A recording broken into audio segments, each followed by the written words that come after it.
ഓം ശാന്തി. 14/4/2026 പ്രഭാതമുരളി മധുബൻ. മധുരമായ കുട്ടികളെ, ദേവതയായി മാറണമെങ്കിൽ അമൃത് കുടിക്കുകയും കുടിപ്പിക്കുകയും ചെയ്യൂ. അമൃത് കുടിക്കുന്നവർ തന്നെയാണ് ശ്രേഷ്ഠാചാരിയായി മാറുന്നത്. ചോദ്യം: ഈ സമയം സത്യയുഗത്തിലേക്കുള്ള പ്രജകൾ ഏതിന്റെ ആധാരത്തിലാണ് തയ്യാറാകുന്നത്? ഉത്തരം: ഈ ജ്ഞാനത്തിൽ പ്രഭാവിതരായി മാറി വളരെ നല്ലത് എന്ന് പറയുന്നു. എന്നാൽ പഠിക്കുന്നില്ല, പരിശ്രമിക്കാൻ സാധിക്കുന്നില്ല എങ്കിൽ അവർ പ്രജകളായി മാറുന്നു. പ്രഭാവിതരാകുക അർത്ഥം പ്രജയായി മാറുക. സൂര്യവംശത്തിലെ രാജാവും റാണിയുമായി മാറണമെങ്കിൽ പരിശ്രമം വേണം. പഠിപ്പിൽ പൂർണ്ണ ശ്രദ്ധ വേണം. ഓർമ്മിച്ചും ഓർമ്മിപ്പിച്ചും കൊണ്ട് ഇരിക്കുകയാണെങ്കിൽ ഉയർന്ന പദവി പ്രാപ്തമാക്കാൻ സാധിക്കും. ഗീതം: നിങ്ങൾ രാത്രി ഉറങ്ങി നഷ്ടപ്പെടുത്തി, പകൽ ഭക്ഷിച്ചു നഷ്ടപ്പെടുത്തി. ഓം ശാന്തി. നമ്മുടെ ജീവിതം വജ്രതുല്യമായിരുന്നു എന്ന ഗീതം കുട്ടികൾ കേട്ടു. ഇപ്പോൾ ജീവിതം കക്കയ്ക്ക് സമാനമായി മാറിയിരിക്കുന്നു. ഇത് സാധാരണ കാര്യമാണ്. ചെറിയ കുട്ടിക്ക് പോലും മനസ്സിലാക്കാൻ സാധിക്കും. ചെറിയ കുട്ടിക്ക് പോലും മനസ്സിലാക്കാൻ സാധിക്കുന്ന തരത്തിൽ വളരെ സഹജമായാണ് ബാബ മനസ്സിലാക്കി തരുന്നത്. സത്യനാരായണന്റെ കഥ കേൾപ്പിക്കുമ്പോൾ ചെറിയ കുട്ടികൾ പോലും പോയിരുന്ന് കേൾക്കുന്നു. എന്നാൽ മറ്റ് സത്സംഗങ്ങളിലെല്ലാം കേൾപ്പിക്കുന്നത് കഥകളാണ്. കഥ ജ്ഞാനമല്ല, ഉണ്ടായതും ഉണ്ടാക്കിയതുമായ കഥകളാണ്. ഗീതയുടെ കഥ, രാമായണത്തിന്റെ കഥ, വിവിധ ശാസ്ത്രങ്ങളുടെ കഥകളാണ് കേൾപ്പിക്കുന്നത്. അതെല്ലാം കഥകളാണ്. കഥകളിലൂടെ എന്തെങ്കിലും ലാഭം ഉണ്ടാകുമോ? ഇതാണ് സത്യനാരായണന്റെ അർത്ഥം. നരനിൽ നിന്ന് നാരായണനായി മാറുന്നതിനുള്ള സത്യമായ കഥ. ഈ കഥ കേൾക്കുന്നതിലൂടെ നിങ്ങൾ നരനിൽ നിന്ന് നാരായണനായി മാറും. ഇത് അമര കഥയുമാണ്.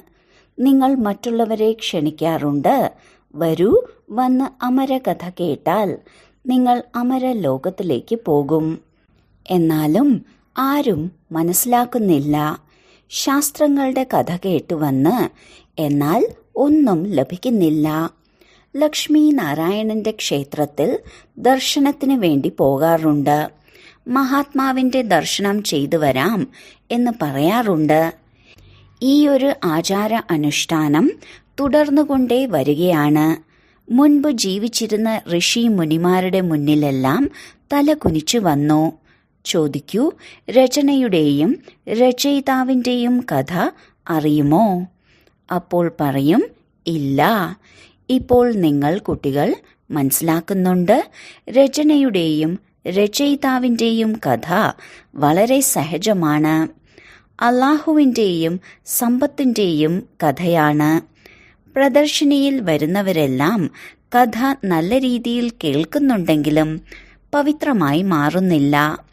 വികാരങ്ങളിലേക്ക് പോകാനുള്ള ആചാര അനുഷ്ഠാനങ്ങളും അനാദിയായി ഉള്ളതാണെന്ന് മനുഷ്യർ ചിന്തിക്കുന്നു.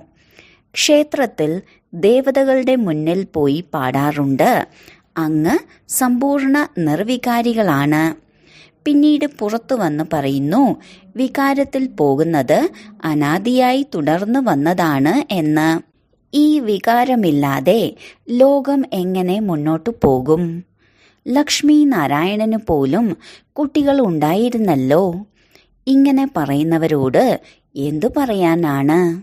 മനുഷ്യർക്ക് പദവിയൊന്നും നൽകാൻ സാധിക്കില്ല. ദേവതകളും മനുഷ്യരായിരുന്നു.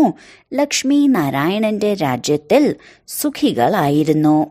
നിങ്ങൾ കുട്ടികൾക്ക് ബാബ വളരെ സഹജമായ കാര്യമാണ് മനസ്സിലാക്കി തരുന്നത്.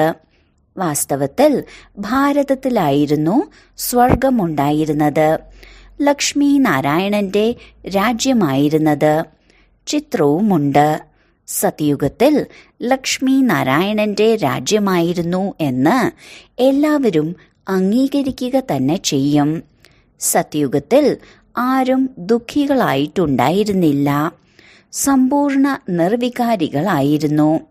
അവരും ക്ഷേത്രങ്ങളും വലുതാക്കിയിട്ടാണ് ഉണ്ടാക്കിയിട്ടുള്ളത്.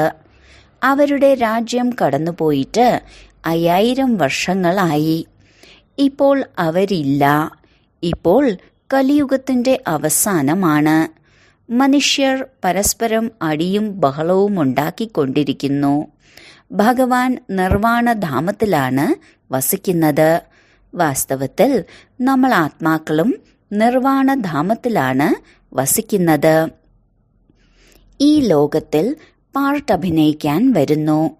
ആദ്യം നമ്മൾ ലക്ഷ്മി നാരായണന്റെ രാജ്യത്തിലായിരുന്നു.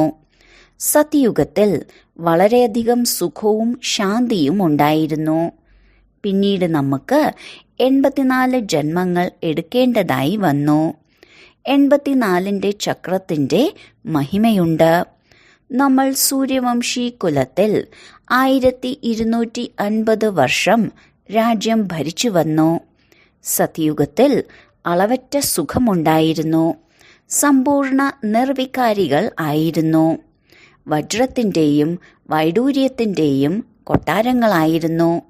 നമ്മൾ രാജ്യം ഭരിച്ച് പിന്നീട് 84 ജന്മങ്ങളിലേക്ക് വരേണ്ടതായി വന്നു. ഈ ലോകത്തിന്റെ ചരിത്രവും ഭൂമിശാസ്ത്രവും ആവർത്തിച്ചുകൊണ്ടേയിരിക്കും. പകുതി കൽപ്പം സുഖമായിരുന്നു, രാമരാജ്യത്തിലായിരുന്നു. പിന്നീടാണ് മനുഷ്യരുടെ അഭിവൃദ്ധി ഉണ്ടായത്. സത്യയുഗത്തിൽ 9 ലക്ഷമായിരുന്നു.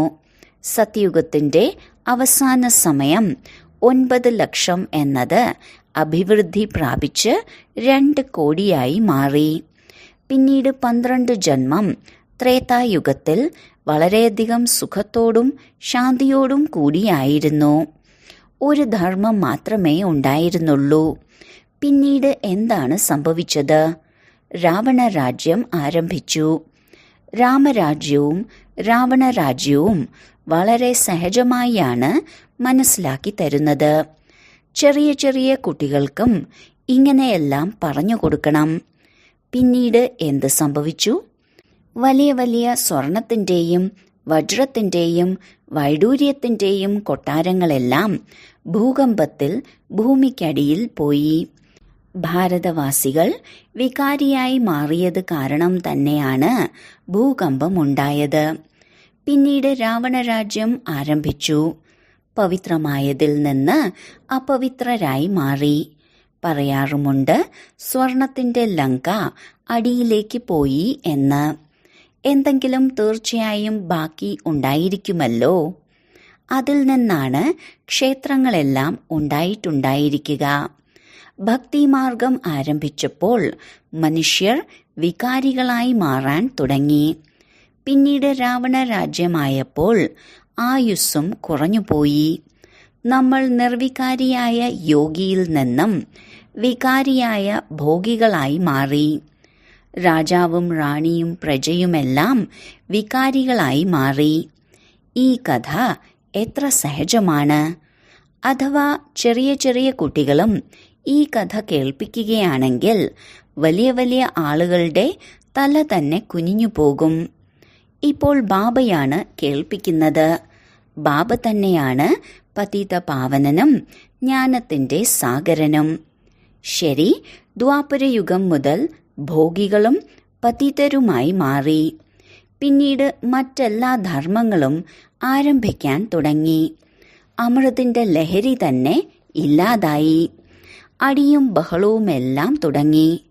നമ്മൾ ദ്വാപരയുഗം മുതലാണ് താഴേക്ക് വീണത്. കലിയുഗം മുതൽ നമ്മൾ ഒന്നുകൂടി വികാരികളായി മാറി. കല്ലിന്റെ മൂർത്തികൾ ഉണ്ടാക്കാൻ തുടങ്ങി. ഹനുമാന്റെ, ഗണപതിയുടെ കല്ല് ബുദ്ധികളായി മാറാൻ തുടങ്ങിയപ്പോൾ കല്ലിന്റെ പൂജ ചെയ്യാൻ ആരംഭിച്ചു. ഭഗവാൻ കല്ലിലും മുള്ളിലുമുണ്ടെന്ന് കരുതിയിരുന്നു. ഇങ്ങനെയെല്ലാം ചെയ്തിട്ടാണ് ഭാരതത്തിന് ഈ അവസ്ഥ ഉണ്ടായത്. ഇപ്പോൾ വീണ്ടും ബാബ പറയുന്നു, വിഷം ഉപേക്ഷിച്ച് അമൃത് കുടിച്ച് പവിത്രമായി മാറി രാജ്യഭാഗ്യം എടുക്കൂ. വിഷം ഉപേക്ഷിക്കൂ, എന്നാൽ നിങ്ങൾ മനുഷ്യനിൽ നിന്നും ദേവതയായി മാറും. എന്നാൽ വിഷം ഉപേക്ഷിക്കുന്നേയില്ല. വിഷത്തിനു വേണ്ടി എത്രയാണ് അടിക്കുന്നത്, ശല്യം ചെയ്യുന്നത്. അപ്പോഴാണല്ലോ ദ്രൗപദി വിളിച്ചത്. നിങ്ങൾ മനസ്സിലാക്കുന്നുണ്ട്, അമൃതം കുടിക്കാതെ നമ്മൾ എങ്ങനെ ദേവതയായി മാറും? സത്യയുഗത്തിൽ രാവണനില്ല. ബാബ പറയുന്നു, കുട്ടികളെ, ശ്രേഷ്ഠാചാരികളായി മാറാതെ സ്വർഗത്തിൽ വരാൻ സാധിക്കില്ല. ശ്രേഷ്ഠാചാരിയായവർ ഇപ്പോൾ ഭ്രഷ്ടാചാരികളായി മാറിയിരിക്കുകയാണ്. വീണ്ടും ഇപ്പോൾ അമൃതം കുടിച്ച് ശ്രേഷ്ഠാചാരികളായി മാറണം. ബാബ പറയുന്നു, എന്നെ മാത്രം ഓർമ്മിക്കൂ. ഗീതയെ മറന്നോ? ഗീത രചിച്ചത് ബാബയാണ്, എന്നാൽ പേര് വെച്ചത് കൃഷ്ണന്റെയുമാണ്. ലക്ഷ്മി നാരായണന് രാജ്യഭാഗ്യം ആരാണ് നൽകിയത്? തീർച്ചയായും ഭഗവാനായിരിക്കും നൽകിയിട്ടുണ്ടായിരിക്കുക. കഴിഞ്ഞ ജന്മത്തിൽ ഭഗവാൻ വന്ന് രാജയോഗം പഠിപ്പിച്ചു. കൃഷ്ണന്റെ പേരാണ് വെച്ചത്. അതിനാൽ മനസ്സിലാക്കി കൊടുക്കാനുള്ള അഭ്യാസം ഉണ്ടാക്കണം. വളരെ സഹജമായ കഥയാണ്. ബ്രഹ്മബാബയ്ക്ക് എത്ര സമയമെടുത്തു? അരമണിക്കൂർ കൊണ്ട് ഇത്രയും സഹജമായ കാര്യം പോലും മനസ്സിലാക്കാൻ സാധിക്കുന്നില്ല എങ്കിൽ ബാബ പറയുന്നു, ഒരു ചെറിയ കഥ മാത്രം മനസ്സിലാക്കി കൊടുക്കൂ. കയ്യിൽ ചിത്രമെടുക്കൂ. സത്യയുഗത്തിൽ ലക്ഷ്മി നാരായണന്റെ രാജ്യവും ത്രേതായുഗത്തിൽ രാമന്റെയും സീതയുടെയും രാജ്യം, പിന്നീട് ദ്വാപരയുഗത്തിൽ രാവണന്റെ രാജ്യം ആരംഭിച്ചു. എത്ര സഹജമായ കഥയാണ്. വാസ്തവത്തിൽ നമ്മൾ ദേവതകളായിരുന്നു. പിന്നീട് ക്ഷത്രിയർ, വൈശ്യർ, ശൂദ്രരായി മാറി. ഇപ്പോൾ സ്വയത്തെ ദേവതയെന്ന് മനസ്സിലാക്കാത്തത് കാരണം ഹിന്ദു എന്ന് പറയുന്നു. ശ്രേഷ്ഠമായ ധർമ്മത്തിൽ നിന്നും കർമ്മത്തിൽ നിന്നും ധർമ്മഭ്രഷ്ടരും കർമ്മഭ്രഷ്ടരുമായി മാറി. ഇങ്ങനെ ചെറിയ ചെറിയ കുട്ടികൾ പ്രഭാഷണം ചെയ്യുകയാണെങ്കിൽ മുഴുവൻ സഭയും വിറകൊള്ളും. ബാബ എല്ലാ സെന്ററിലുള്ളവരെയും കേൾപ്പിക്കുകയാണ്. ഇപ്പോൾ വലിയവരൊന്നും പഠിക്കുന്നില്ല എങ്കിൽ ചെറിയ ചെറിയ കുമാരിമാർക്ക് പഠിപ്പിച്ചു കൊടുക്കൂ. കുമാരിമാർ പ്രസിദ്ധമാണ്. ഡൽഹിയിലും ബോംബെയിലും വളരെ നല്ല നല്ല കുമാരിമാരുണ്ട്. പഠിപ്പുള്ളവരാണ്. അവർ മുന്നിട്ടിറങ്ങണം. എത്ര സേവനം ചെയ്യാൻ സാധിക്കും?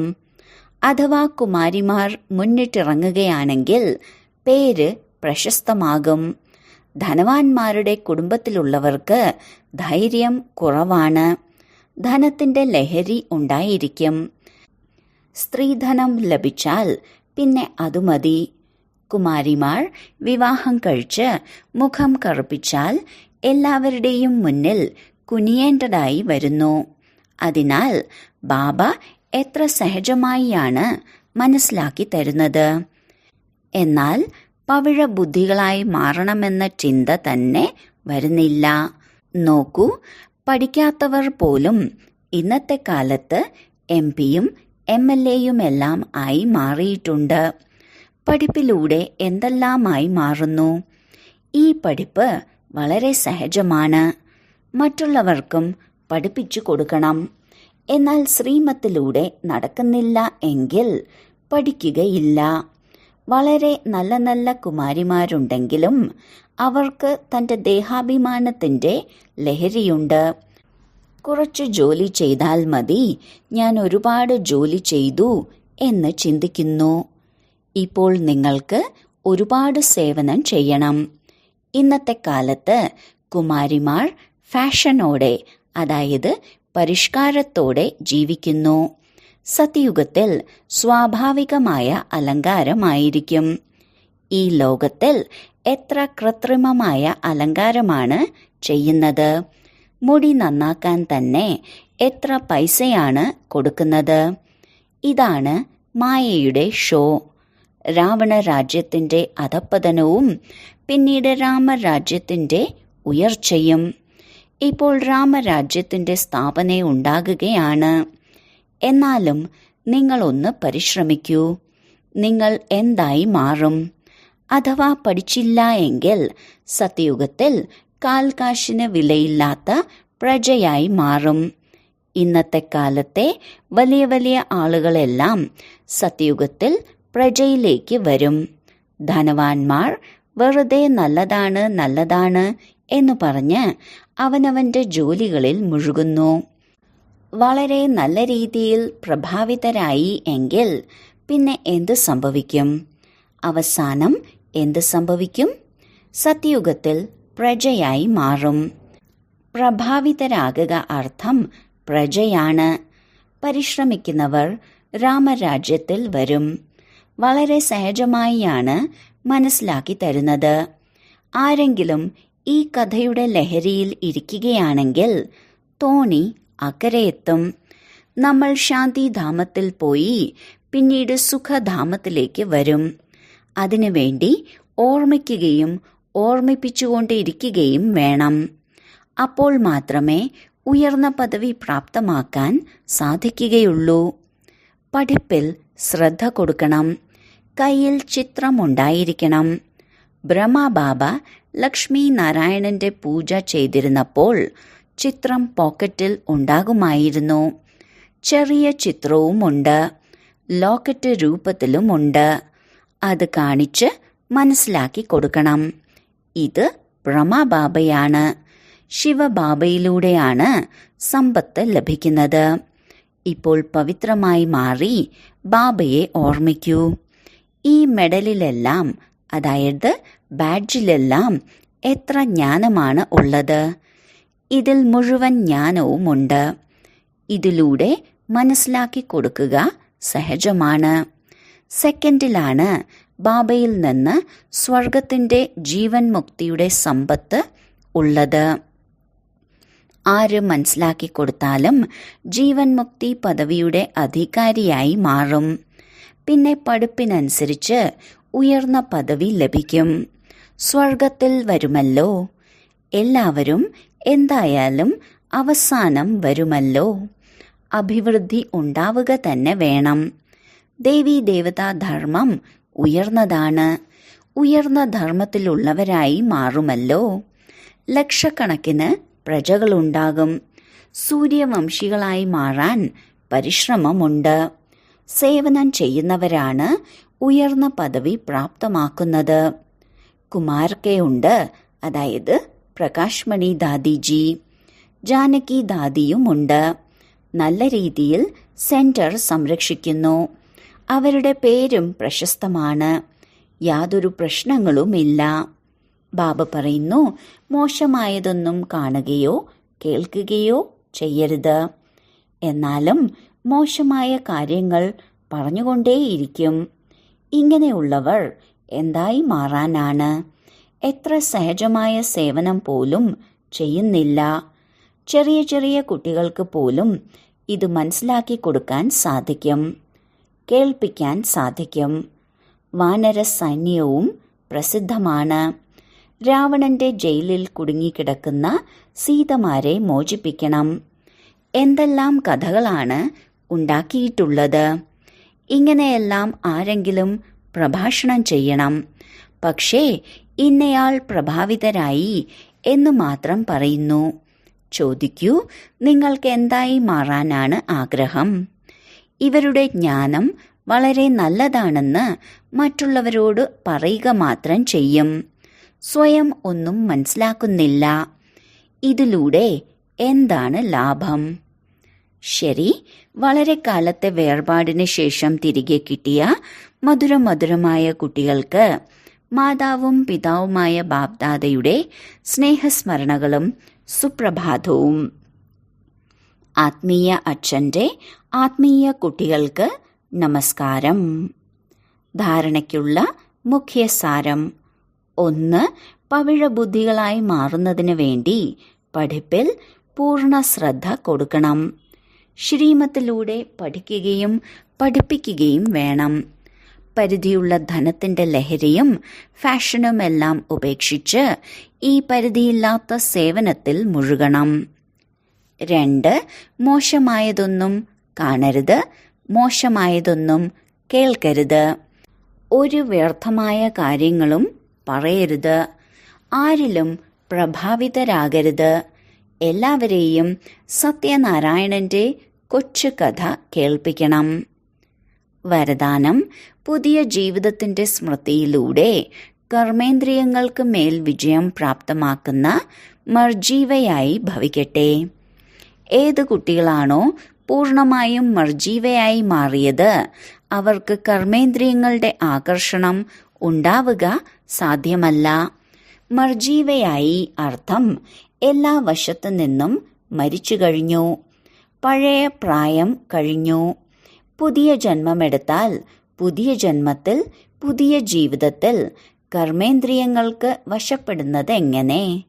ബ്രഹ്മകുമാർ കുമാരിയുടെ പുതിയ ജീവിതത്തിൽ കർമ്മേന്ദ്രിയങ്ങൾക്ക് വശപ്പെടുന്നത് എന്ത് കാര്യമാണ്? ഈ ജ്ഞാനത്തിൽ നിന്നും വേറിട്ട് നിൽക്കണം. ശൂദ്രത്വത്തിന്റെ അല്പം പോലും ശ്വാസം, അർത്ഥം സംസ്കാരം എവിടെയും ഒട്ടിയിരിക്കരുത്. സ്ലോഗൻ: അമൃതവേളയിൽ ഹൃദയത്തിൽ പരമാത്മ സ്നേഹത്തെ ഉൾക്കൊള്ളിക്കൂ, എങ്കിൽ ഒരു സ്നേഹത്തിനും ആകർഷിക്കാനാവുകയില്ല. അവ്യക്ത സൂചന: മഹാനാകുന്നതിന് മധുരതയുടെയും നമ്രതയുടെയും ഗുണം ധാരണ ചെയ്യൂ. സംഘടനയിൽ സഫലത പ്രാപ്തമാക്കുന്നതിന് സദാ നമ്രചിത്തതയുടെ സിംഹാസനത്തിൽ വിരാജിതരാകൂ. ഇതേ സിംഹാസനത്തിലിരുന്ന് ഉത്തരവാദിത്വത്തിന്റെ കിരീടം ധാരണ ചെയ്ത് ഭാവി പദവി ഉണ്ടാക്കൂ. സിംഹാസനത്തിൽ നിന്ന് ഇറങ്ങുവാൻ പാടില്ല. ഇതിൽ തന്നെ ഇരുന്ന് ജോലി ചെയ്യൂ, എങ്കിൽ സഫലത ലഭിച്ചുകൊണ്ടിരിക്കും. ഇതിനായി ആദ്യം താങ്കൾ എന്ന പാഠം പക്കയാക്കൂ. ഇതിലൂടെ താങ്കളുടെ സംസ്കാരം എല്ലാവരുമായി ചേരും. ഓം ശാന്തി.